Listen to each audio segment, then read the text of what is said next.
Well, Johnny went to the All-Star Game, and we're going to hear all the details about that. He did shower when he got home to wash that Dodger stink off of him. The Angels are sellers in the market, and the Halos drafted a shortstop, 10 pitchers, 3 first basemen, 3 outfielders, and 3 catchers. And we'll help you get to know at least 3 of them. You're Locked On with Mike and Jon, and this is Locked On Angels. You are Locked On Angels, your daily Los Angeles Angels podcast. Part of the Locked On Podcast Network, your team every day. And thanks for making Locked On Angels your first listen of the day. We're free and available wherever you get your podcast. If you're listening on the audio side, you can rate and review the pod. It helps others to find it like you did. And if you're watching on YouTube, you can subscribe and click the bell to be notified every time a new episode drops.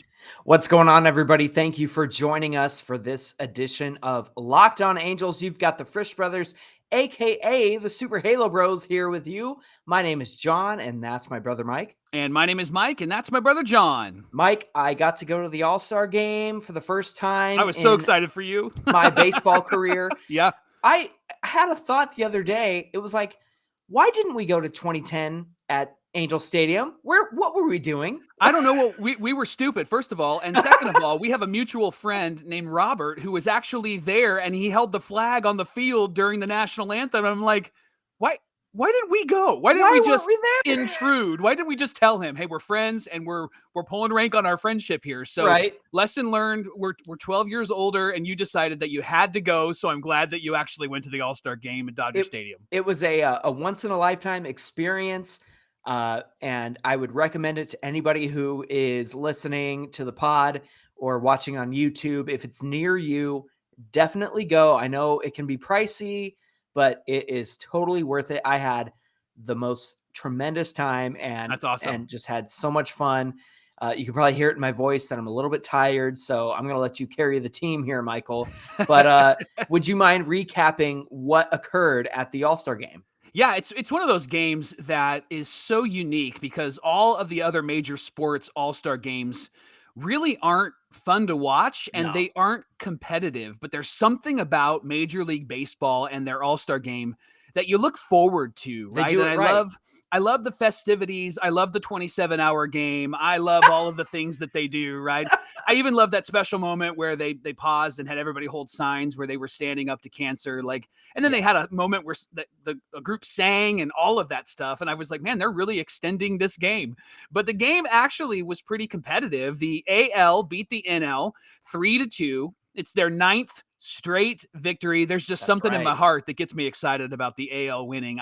Even though the Angels aren't good, I'm glad that we are at least on the winning side of the All-Star game. Couple of notes. I love that Shohei led off, and right before he led off, he told Tom Verducci that he was going to swing at the first pitch and he was going to hit it as hard as he could. And he did really exactly say that. He did. Right before he went on the broadcast, he said, I called it, dude. I said he was gonna get a hit off Kershaw. So yep. And that's what he said. He goes, what are you looking forward to? And Shohei said in English, he said, I'm going to look forward to that first pitch, and I'm going to swing at the first pitch. And then he did an interview later, and he said, I would have swung at whatever Kershaw threw up there. And so he was excited. And then he broke his bat, but he got a single. That was awesome. And then in true Angel fashion, he got picked off at first base. You know what? He still got the hit in the record books. He got a hit and a walk. So I'll take it. Yeah. You know who I was impressed with was Alek Manoah from the Jays. He came in and looked dominant, and they had a microphone on him. They actually mic'd up a few guys, which was a whole lot of fun to hear what's happening. Especially they had Kirk, the catcher, mic'd up, and then also a few of the pitchers. Manoah was one of them. And you can hear them talking back and forth. When Nestor Cortez was pitching from the Yankees, he was mic'd up with the catcher. And so he just kept saying, awesome. fastball in. And the catcher was like, let's go. And it was just fun to hear that, right? And then he said, hey, guys, you're going to love this. And he did sort of that, delayed pitching performance that he does, right? Yes. And then he threw a ball, and they were giving him a hard time. John Smoltz said, bro, you threw a ball. You're supposed to make a strike if you're going to impress us here.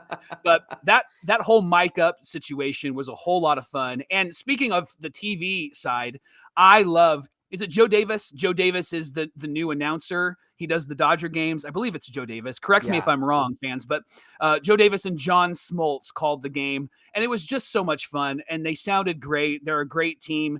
But what a great game it was. Bit of a pitcher's duel after getting a couple of hits. And Giancarlo Stanton hit one to the moon. And that was awesome, winning the MVP. And so that's what it was like to watch the game and to experience it from my couch, John. What was it like to be at the game live and in person? We got there about 2 p.m. and we were able to walk around, and it was great because I was with my buddy Julio, who's a big A's fan, and his friend Ivan, who's a big Dodgers fan. Yeah. But every time we saw another A's fan or another Angels fan, Julio was a fan of saying, "Let's go Oakland," and he got some fist bumps. And then every Angel fan that I saw, I got some fist bumps. I'm wearing the giveaway shirt that says Angels on the front. It looks old school, and Ohtani is on the back. But I did wear the Ohtani face shirt, and when I put that on, so many people were calling out to me, people saying, "Hey, Ohtani!" And so love it, and just fans from every different team. They're all fans of Shohei Ohtani, Mike, including Dodger fans. Yeah. And we had so much fun, and people were so friendly, and just, they were so grateful that Ohtani was in the game and what he's doing for the game of baseball. People, honestly, at the end of the day, Shohei is a game changer, and he's bringing more eyes to the product. And so we can celebrate him for that. And I have to say, I haven't been to Dodger Stadium since 2016. I went to a preseason spring training game between the Angels and the Dodgers. And since then, they have this incredible pavilion with food and drinks and a place to hang out and park benches and stuff like that. So just to walk around there, and then they even have a Hall of Fame ramp where you walk up, and there's all kinds of Hall of Famers plaques and stuff like that. They've got Vin Scully to Drysdale to Sutton out there, and it was just so cool to see that. And I also have to say that, as somebody who lives in LA County and Pasadena, they do a really good job of celebrating the Latin heritage of the area. And so they had mariachi and all that stuff, and it's just really cool to know that, like, when you're a Dodger, I understand why the Dodger fandom runs so deep, because when you're a Dodger fan, it's more than just a fandom of the team. It's a history, it's a heritage, it's a celebration. And so I really have to give them credit for not only doing that normally from Dodger game to Dodger game, but to incorporate that into the All-Star game, and how they celebrated the heritage with the first pitch from the Spanish Dodgers announcer. That was incredible. And as an Angel fan, I really respected how they were able to honor the people of Los Angeles, how they were able to honor their history and heritage. And I have to say that, like, as much as there is a quote unquote rivalry between the Angels and Dodgers, you and I, as Angel fans, recognize that the rivalry for the Angels is more in tune with the Rangers and the Astros, and the Dodger fans have to deal with the Giants and the Padres. And so you and I don't quite buy into the Angels-Dodgers rivalry as much as longtime Angel fans. But I have to say that, like, as many Dodger fans, I should say, as many Dodger fans as I ran into, they were so awesome, so friendly, so cordial, and we just had a good time. That's awesome. Being baseball fans. That's awesome. It was just, we were all there together, and it was just a celebration of the game that we love. And I have to say, it was just an incredible experience. I'll never get over it. I'm riding high on this feeling. I love it. I love it. A couple thoughts. One, it is Joe Davis. I looked it up as you were sharing. So well done. I was correct. So I'm glad about that. Second, I love that the Dodger ownership and the leadership of the Dodgers have contextualized that team to the people that root for that team in that area, right? And so you're right. It goes deep. Like, you bleed Dodger blue, literally, because it's deep within you. And there's something about the Dodgers that I wish that we had with the Halos, because it's easy for us to maybe disconnect, show up in the third and leave in the seventh, right? And so I would love for that to begin to change. I don't know if that means we need an ownership change or leadership change, but I would love for that to be a part. I think it runs deep for a lot of Angel fans, but there's something about the Dodger fans and the way that the team connects with them that's great. And then the third thing is this is why Yordan Alvarez cannot start in that game, right? This is why this is why Shohei is starting. And so Astro fans, God bless them, but the truth is that we don't want to see Yordan. Shohei is a guy, he's like Michael Jordan, right? He's the guy that just connects with everybody. Everybody loves him. And if he's hitting $130 and he's got a 6 ERA, he should still be in that game, right? Because he just has the personality that fits. And he's somebody that is doing something that nobody else has ever done, and he's doing it really well. So I'm glad that you had a great time, and I'm glad that you were able to go. And I love that the environment, the stadium, and the team did such a great job of celebrating these All-Stars. Yeah, so great to be there. We had a great time, and like you said, it was a close game, but happy that the AL came out on top, as always. And let's keep that energy and that momentum going into the rest of the season. Come on, Halos. Well, coming up on Locked On Angels, the Angels are sellers in the trade market. And so John and I are going to talk about who they should sell and who they should get back in return. But first, Locked On Angels is brought to you by our good friends at BlueNile.com. If you're looking for any sort of jewelry, maybe you're about to get engaged or you're ready to celebrate a special moment, you have Blue Nile in your back pocket. They are your best friends in this season because since 1999, our friends at BlueNile.com have helped millions and millions of couples create the perfect engagement ring. If you're looking for jewelry, but you're having trouble choosing, Blue Nile has jewelry experts on hand. Get this, 24/7. So they are available by phone or chat to help you find a memorable gift. And it's really going to be helpful to you because they meet your budget. And if it's not perfect, no problem. You're not stuck with it. 100% satisfaction guarantee. And right now, they're celebrating their anniversary, and you can save up to 40% on classic fine jewelry pieces and 25% on engagement ring settings. Plus, every order is insured, it ships free, and it arrives in a package that doesn't give away what's inside, so you can surprise her with whatever it is that you bought her. So shop stress-free, find your forever piece, go to BlueNile.com today. Hey, thank you for making Locked On Angels your first listen of the day. And if you're a fan of the NFL, have you ever wondered which stars of the NFL move the betting line the most? Well, our friends at Locked On NFL have the answers. So check out the Locked On NFL podcast. They're going to give you the 50 most valuable players in the NFL from the odds makers at BetOnline. It's available right now on Locked On NFL podcasts and on YouTube. So be sure to check them out wherever you get your podcasts or subscribe on YouTube.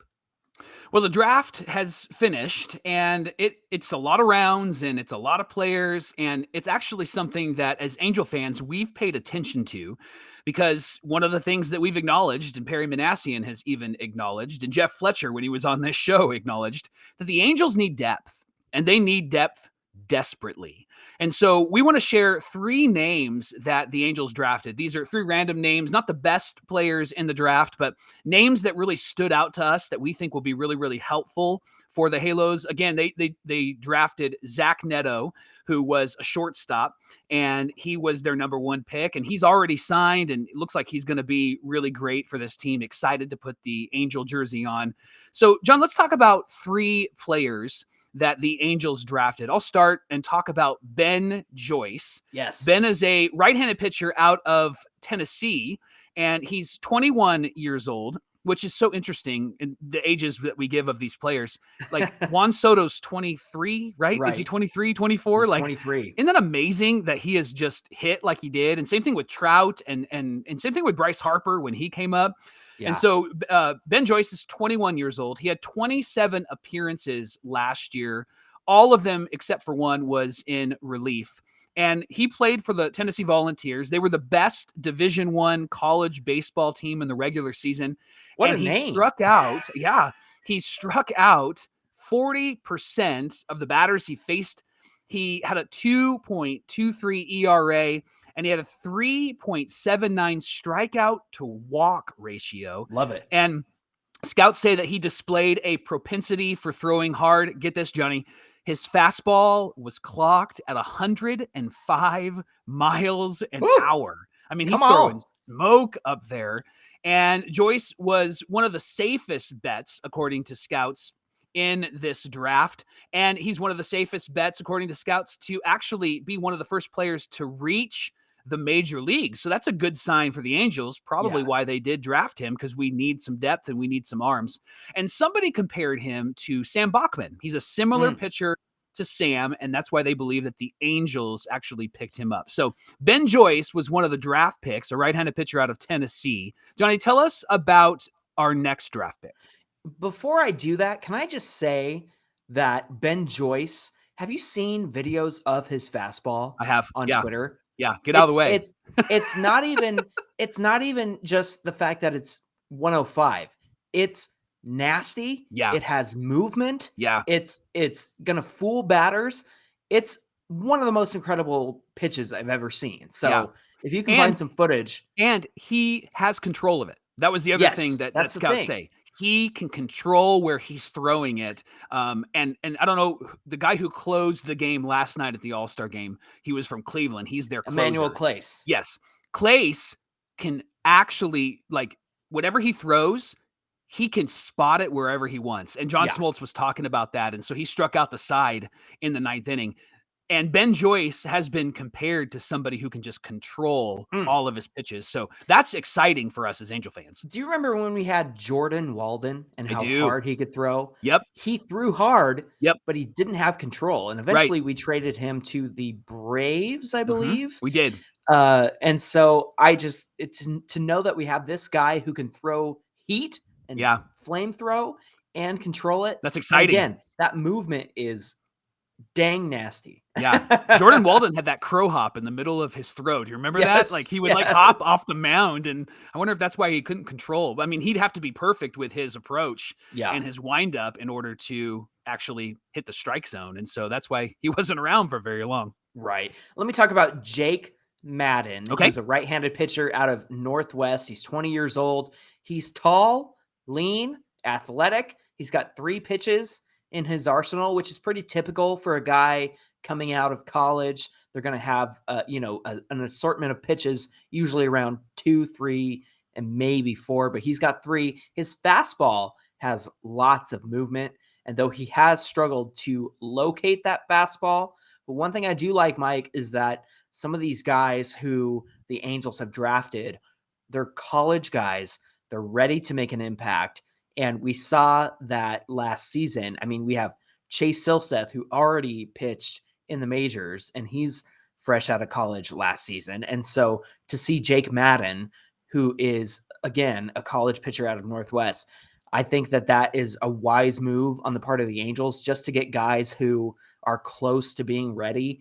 And when you have a tall, lean, and athletic guy as a pitcher, it usually indicates that they can handle a good workload. So whether that's long relief or starting, it's best to go with a guy who, I think about Weaver, who was tall and lean and was deceptive because he could hide the ball well. These guys who are tall and athletic can handle a workload to be a starter and to go out there every few days and carry the team. So that's Jake Madden, another youngster that we're excited about.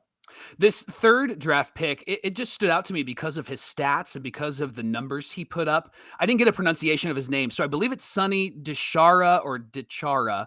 DiChiara? Yeah. Sorry, Sonny. We'll get it right when we hear it. But he's a first baseman out of Auburn University. And he was Auburn actually every day. Yeah, right? He was actually one of the biggest stars in 2022. He hit 22 home runs, drove in 59 RBIs, and he was a fan favorite on the team. And it was Auburn that actually won the College World Series for the first time in 25 years. So that's exciting.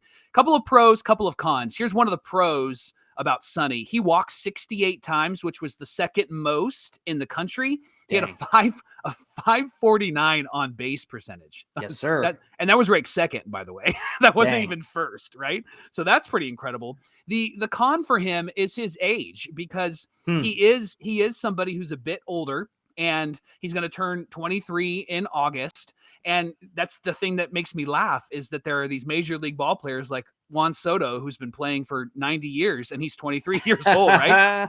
And so he is a bit on the older side. And so he's going to have to probably speed through the minors if he's going to make it to the majors at a time that would be reasonable. But if he's on the Angels, like, I mean, Taylor Ward is an example. It finally clicked for him at 28, right? Right. And so hopefully Sonny can move quicker through that. But he's a big guy. He's not really athletic, and he's not really quick, but he's got a lot of power. And so scouts are saying that he is going to be a first baseman, or he could be a DH, somebody with a big bat. Think Frank Thomas-esque. And so first baseman that is in the minor leagues that actually has some great potential. And I really liked this guy. I watched a few videos of him, and just a big dude with a big bat. And so that's why I selected him.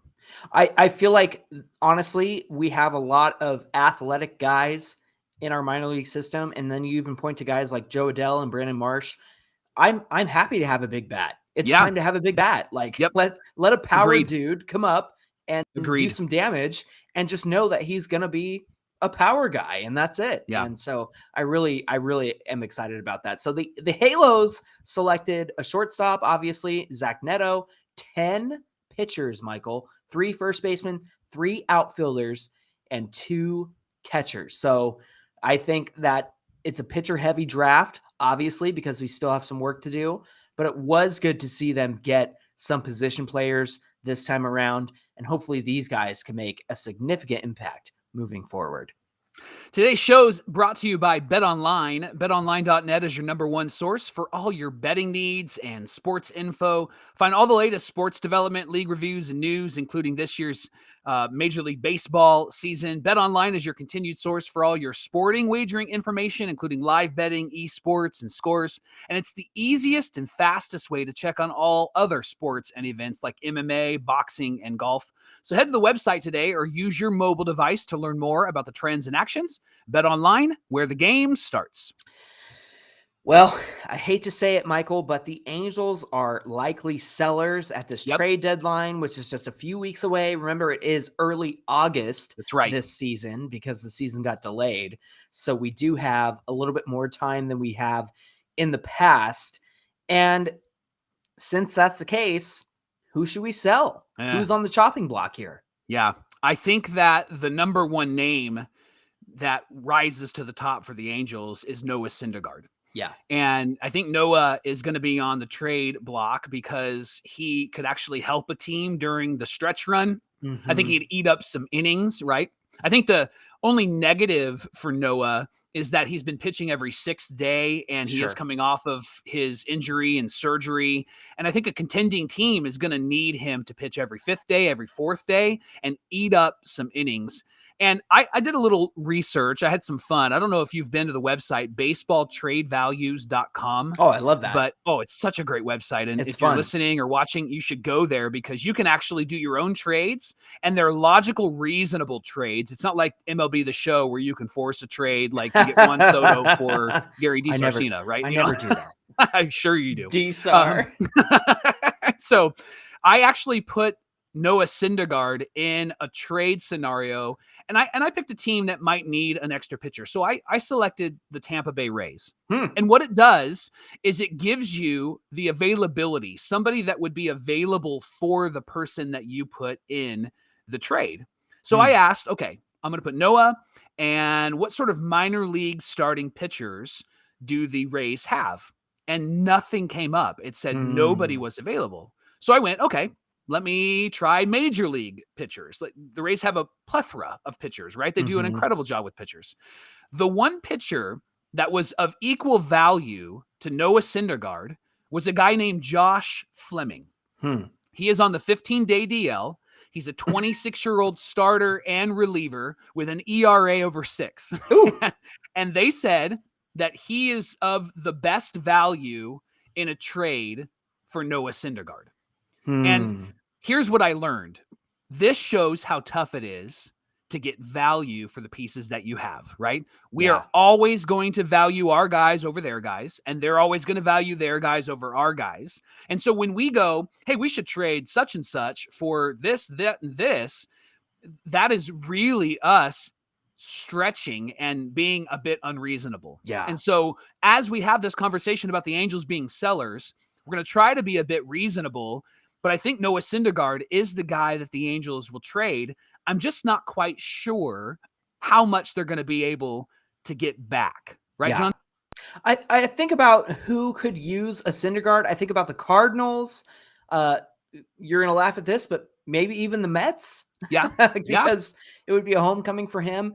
But there are plenty of teams down the stretch who could use an arm like his, especially as a starter. And if we're going to be sellers, I have to think that guys that are off the table in terms of selling are anybody who's here longer than a year or two. Yeah. And so when I think about Michael Lorenzen, I think about Aaron Loop or Ryan Tepera. I know we have Loop for 2 years. I think we have Tepera on a 1-year deal. Yeah. But bullpen arms are hard to come by. And if you need a strong arm down the stretch, I think that a Loop or a Tepera is a great option. I don't think that you trade an Austin Warren or an Andrew Wantz because Agreed. those guys are in it for the long haul. Yeah. And I think And about they're Yes, exactly. I think about Lorenzen and what he's been able to do this season. I know he's hurt right now, but he should be back sometime soon. But that's exactly what happens when you're in a seller position. You're going to keep the guys that are here for the long haul around on this team so that you can regroup and try again next season. But somebody like Syndergaard, somebody like Lorenzen, Loop, Tepera, those guys on short deals, I obviously think are on the trade block. I don't think Rysel, because we signed him to the 4 years. I think he's here for the long haul. But all that to say, it is disappointing that we are in this position. I think if the Angels had moved a little bit more quickly earlier before the losing streak and when Rendon got hurt, I think we'd be in a much different position than we are now. And I also think about some of those minor leaguers who have come up like Stefanik or McKinnon. Those guys, I think you keep them around too. I don't think they go anywhere because next year, when you're in a position to win and when you're in a position to keep the momentum going, hopefully, fingers crossed, then some of those guys are going to be available. So perhaps if you need a strong arm in the bullpen and you're not quite sure about Andrew Wantz, like that's the kind of guy that you give up. But we are completely not in a position to do that. And so I feel like at this point, you're going to have to get rid of those 1-year deals and just kind of hope that you're going to get some good pieces back in return that can make an impact down the road, because teams that are in contention, teams that are on the cusp of being World Series players are going to want your Syndergaards and your Lorenzens. And it's not up to us how they're going to use them. It's just the fact that they need them. So whether that means Noah is a starter or Lorenzen is a long reliever, it's not up to us. It's you here, have this and you give us whatever we can back. So those are my thoughts there. Well, it's great thoughts like that make Locked On Angels so great. And we're glad that you made us your first listen of the day. And as we talk about like trades and the draft, somebody that can really give you details on some of the minor leaguers is our friend Lindsey Crosby. He has a great podcast called the Locked On MLB Prospects podcast. He goes deep on the players of tomorrow. And in fact, he could give you information on our local Ukaipa boy, Jacob Reimer, who got drafted by the Mets. So congratulations to Jacob. I read an article about how Taijuan Walker, also a former Ukaipa guy, he actually reached out to Jacob. Jacob plays third and he's a great hitter. And so that's awesome that they're both going to be playing in the Mets organization. Lindsey Crosby knows all about these guys, and you can listen to his podcast for free, and it's available wherever you get your podcasts. Hey, give us a follow at Locked On Angels on Twitter to keep up with the show and be notified every time a new episode hits. And if you want to connect with Mike and I, you can do so at Super Halo Bros on Twitter and Instagram. Mike, what do we have on deck for tomorrow's show?